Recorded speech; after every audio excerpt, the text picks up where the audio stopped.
Olá, você acompanha agora os principais destaques internacionais dos últimos dias. E a Rússia vai proibir a partir do dia 1º de fevereiro a venda de petróleo a países que aplicarem limite de preço estabelecido em 60 euros o barril. Moscou reagiu à limitação de preços impostas pelo Ocidente no início de dezembro. O decreto que proíbe a venda foi assinado pelo presidente russo e vai vigorar até o dia 1º de julho de 2023. Apesar disso, o documento esclarece que a proibição poderá não ser aplicada em casos individuais por força de decisões especiais da presidência. O limite de 60 dólares por barril tem o objetivo de restringir a enorme receita que a Rússia obtém com a venda de petróleo e diminuir a capacidade do país de financiar a guerra na Ucrânia. O Kremlin garante que a medida não vai afetar a continuidade da operação militar e que está confiante em encontrar novos compradores para a matéria-prima. Em um momento de tensão com a China, Taiwan anunciou que vai aumentar o serviço militar obrigatório de 4 meses para 1 ano. A ilha de governo autônomo vive sob a constante ameaça de uma invasão da China, cada vez mais beligerante, que considera o país um território próprio que deve ser recuperado no futuro. A medida vai valer para todos os homens nascidos a partir de 2005 e foi decidida depois de uma reunião do governo sobre a segurança nacional. A presidente Tsai Ing-wen afirmou que ninguém quer a guerra, mas que a paz não vai cair do céu. A perspectiva de uma invasão chinesa preocupa cada vez mais Taiwan e os aliados ocidentais, em particular desde o início da ofensiva da Rússia contra a Ucrânia. O presidente chinês Xi Jinping já afirmou que o que Pequim considera ser uma reunificação com Taiwan não pode ser deixado para as próximas gerações. Taiwan está separada de fato da China continental desde 1949 e tem atualmente pouco mais de 88 mil soldados. O exército chinês tem mais de 1 milhão de soldados, de acordo com as estimativas dos Estados Unidos. E o presidente do Irã disse que não haverá piedade para aqueles que forem hostis ao regime islâmico nas manifestações que já duram mais de 3 meses no país. Os protestos, que são chamados de distúrbios por autoridades, não têm precedentes no país pela frequência dos atos e pela presença de diferentes classes sociais. Diante de uma multidão reunida em frente à Universidade de Teherã, Raisi afirmou que a manifestação é composta por hipócritas, monarquistas, contra-revolucionários e todos os prejudicados pela revolução. Autoridades acusam os Estados Unidos e outros considerados inimigos do Irã de provocarem as manifestações. Organizações de defesa dos direitos humanos fora do país afirmam que mais de 450 manifestantes foram mortos. Na semana passada, a ONU nomeou 3 mulheres para investigar a repressão no Irã. As investigadoras praticamente não têm esperança de poder visitar o país, já que as autoridades se opuseram ao lançamento do inquérito. E a ONU pediu ao governo afegão do Talibã que reverta a proibição contra mulheres trabalhadoras humanitárias. O diretor regional do Conselho Norueguês para Refugiados, Adam Combs, ressaltou a importância das funcionárias afegãs para a realização do trabalho humanitário no país. Acho que é fundamental entender o contexto do Afeganistão e nossa capacidade ou não de trabalhar sem nossas colegas mulheres.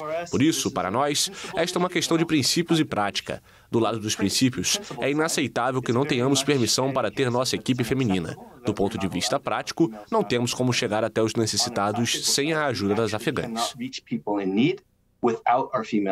O alto comissário das Nações Unidas para os Direitos Humanos, Volker Turk, pediu aos talibãs que acabassem com as terríveis restrições impostas às mulheres. Em comunicado, Turk afirma que nenhum país pode se desenvolver ou sobreviver social e economicamente quando metade de sua população é excluída. O alto comissário alertou ainda que as políticas implementadas pelos fundamentalistas islâmicos, que voltaram ao poder em agosto de 2021, correm o risco de desestabilizar a sociedade afegã. Nos últimos meses, os talibãs intensificaram o cerco às mulheres, que foram excluídas dos empregos públicos e proibidas de acessar parques, jardins e academias. As mulheres também não podem viajar sozinhas, ingressar nas universidades ou cursar o ensino médio. A China deixará de exigir quarentena para viajantes que chegam ao país a partir de 8 de janeiro. A informação foi divulgada pela Comissão Nacional de Saúde. Passageiros usando máscaras lotaram os metrôs em Pequim e Xangai. As duas maiores cidades da China buscam conviver com a Covid-19, enquanto profissionais de saúde na linha de frente lutam para lidar com milhões de novas infecções. As ruas movimentadas contrastam com o cenário de abril e maio, quando quase ninguém saía de casa. Após 3 anos de duras restrições contra o coronavírus, o presidente chinês Xi Jinping descartou a política sanitária rígida de Pequim em 7 de dezembro, diante de protestos e em meio a um surto crescente. O vírus agora está se espalhando sem controle por todo o país de 1 bilhão e 400 milhões de pessoas. Os médicos dizem que os hospitais estão sobrecarregados, com 5 a 6 vezes mais pacientes do que o normal, a maioria idosos. A China é o último grande país a passar a tratar a Covid-19 como endêmica, suspendendo os bloqueios e quase todas as outras restrições à vida cotidiana. Suas medidas de contenção desaceleraram a economia de 17 trilhões de dólares para sua taxa de crescimento mais baixa em quase meio século, interrompendo as cadeias de suprimentos globais e o comércio internacional. E o governo dos Estados Unidos examina a possibilidade de impor restrições aos viajantes procedentes da China depois que Pequim decidiu flexibilizar as medidas anti-Covid. A possibilidade segue o anúncio de Pequim sobre a eliminação da exigência de quarentena para visitantes estrangeiros a partir de 8 de janeiro, a última medida atual de sua rígida política contra o coronavírus. A decisão foi comemorada pelos chineses, que correram para comprar passagens aéreas internacionais. Japão, Índia e outras nações decidiram exigir testes de PCR para passageiros que chegam do gigante asiático. As infecções por coronavírus dispararam na China à medida que os principais pilares de sua política de saúde foram desmantelados, levando as autoridades americanas a expressar preocupações sobre a falta de dados genômicos e o possível surgimento de novas variantes. Pequim admitiu que é impossível rastrear a origem do atual surto e suprimiu a controversa contagem de infecções, além de restringir os critérios para calcular as mortes relacionadas à pandemia. Desde março de 2020, os passageiros que chegavam à China têm de passar por uma quarentena obrigatória. O confinamento solitário foi reduzido de 3 para 1 semana em junho e para 5 dias no mês passado, antes de ser completamente eliminado a partir do começo de janeiro. Um engavetamento gigante envolveu pelo menos 200 veículos na China e deixou uma pessoa morta. De acordo com a televisão estatal CCTV, o acidente ocorreu devido à baixa visibilidade provocada por um nevoeiro perto da cidade de Zhengzhou, na província de Henan. Imagens aéreas mostraram cenas caóticas com carros de passeio, vans e caminhões empilhados em um trecho da rodovia. Uma pessoa morreu. Equipes de resgate foram mobilizadas logo após o acidente para socorrer as vítimas e liberar a estrada para a retomada do tráfego. Acidentes de trânsito são comuns na China devido à falta de controles de segurança rígidos.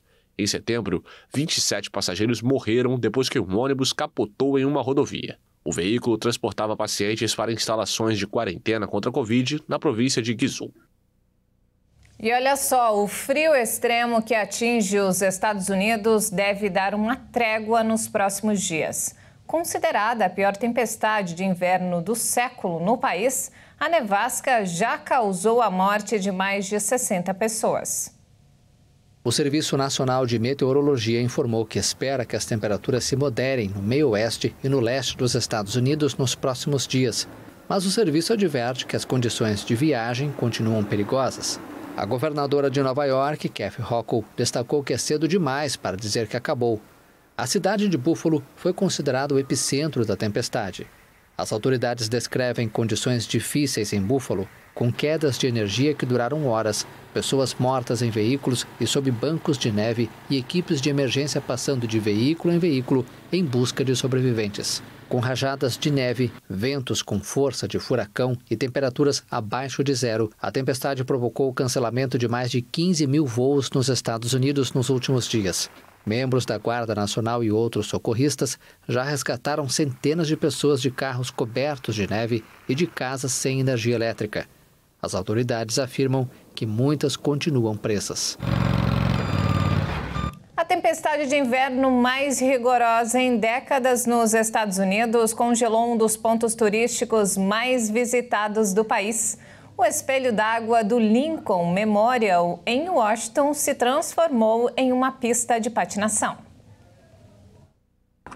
A tempestade de inverno mais rigorosa em décadas nos Estados Unidos tem causado transtornos em todo o país, mas também cenas de beleza única. Isso sem falar em situações curiosas, como iguanas imobilizadas pelo frio. Na capital Washington, um famoso monumento virou para alguns mais entusiasmados pista de patinação. É que o espelho d'água do Lincoln Memorial congelou com as baixas temperaturas registradas na cidade. Quem não tinha patins ignorou o risco de um escorregão e caminhou pela grande piscina retangular localizada no National Mall. Histórica como memorial em Washington, a tempestade de inverno desse final de ano vai ficar na lembrança de muitas pessoas, definitivamente não só pelo frio. No momento em que a América do Norte e o Japão sofrem com tempestades congelantes, a Suécia convida para uma experiência única na cidade de Jukkasjärvi, que fica localizada acima do Círculo Polar Ártico. O hotel de gelo, que faz sucesso desde 1989, está com as portas congeladas e abertas. O local foi reerguido recentemente com novos espaços e quartos. Hóspedes recebem um guia de sobrevivência no gelo antes de passar a noite neste hotel inusitado. O ambiente é sustentado por energia solar e mantém a temperatura em 5 graus negativos. Além de levar meias de lã e muita roupa para se aquecer, o turista tem que preparar o bolso. Uma noite de estadia neste lugar congelante pode custar a partir de $732, cerca de R$4.000 para o quarto comum e entre $1.400, aproximadamente R$7.700 para o quarto de luxo. E agora nós vamos conhecer uma história inusitada. Um touro acha que é um cavalo e virou celebridade na França. Acompanhe. Todos os dias, um touro de 1,5 toneladas caminha lentamente pelas ruas de um pacato vilarejo no norte da França. Donc on fait une petite sortie extérieure pour le travailler, continuer à l'entretenir. Vamos dar um passeio para mantê-lo ativo e saudável, para fortalecer a musculatura e também para que ele socialize. De faire une sortie entre nous. A cena causa surpresa entre quem ainda não conhece a história da jockey Sabine Roy e do touro Aston. É a primeira vez que vejo algo do tipo. Acho inacreditável. A relação entre Sabine e Aston começou por causa de um trauma familiar. A jockey ficou arrasada quando o cavalo de corrida do pai morreu. Sabine morava na fronteira com Luxemburgo e perto de casa havia uma fazenda. Ainda triste com a morte do velho amigo, ela não quis ter outros cavalos, mas passou a observar as vacas que viviam no local e se aproximou. Aos poucos, a relação com animais de grande porte se restabeleceu. Treinado por Sabine, Aston se comporta como um cavalo e já até participou de competições de salto. Não, mas para mim é normal, hein? Para mim é normal. Olha ao redor do mundo. As pessoas montam em animais como avestruzes, dromedários e elefantes. Por que não gado? Des dromadaires, des éléphants en Inde. Bah voilà, pourquoi pas des bovins? Le fait de vivre avec les chevaux, il a beaucoup appris leur comportement. Ele aprendeu muitas coisas ao conviver com cavalos, mas nós também trabalhamos seu comportamento. Ele manteve a personalidade de touro, mas com características dos cavalos. Mais avec des traits de caractère, on va dire, de chevaux. Famoso na região francesa de Meuse, Aston também se torna uma celebridade ao redor do mundo. O simpático touro já tem mais de 150 mil seguidores em plataformas como TikTok e YouTube. O ano de 2022 marca a despedida de um local peculiar que vai ficar no coração dos moradores de Madrid, capital da Espanha.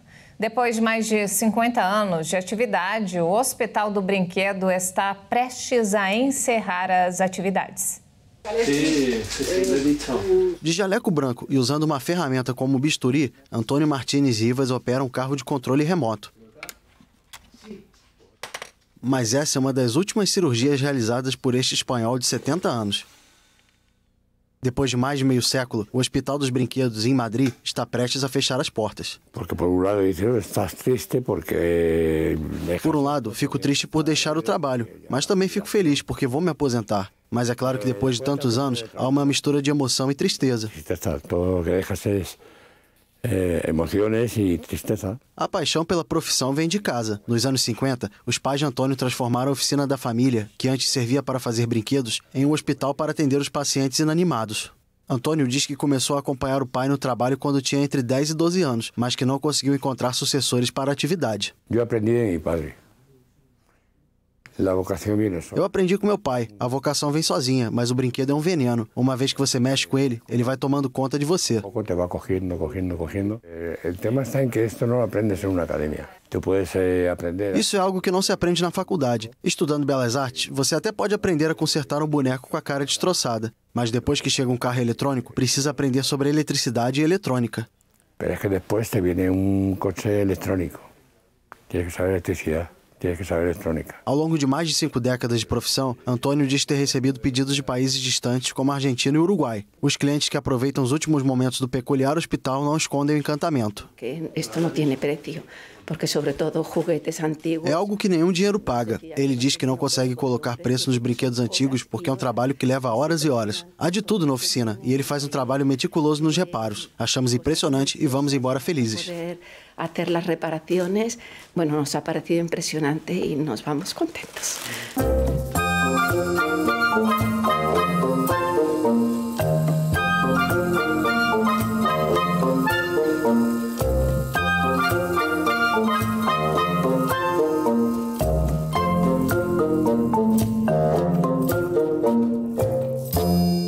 É uma pena, hein? A restauração desses brinquedos ajuda a preservar o meio ambiente e ajuda crianças também que não têm condições de comprar. Infelizmente, fechou as portas. E não temos mais tempo, essa edição fica por aqui. Mais informações ao longo da nossa programação. E se quiser rever as nossas reportagens, é só acessar o canal Hit Notícias no YouTube. Obrigada pela companhia e um ótimo início de ano para você. Até mais!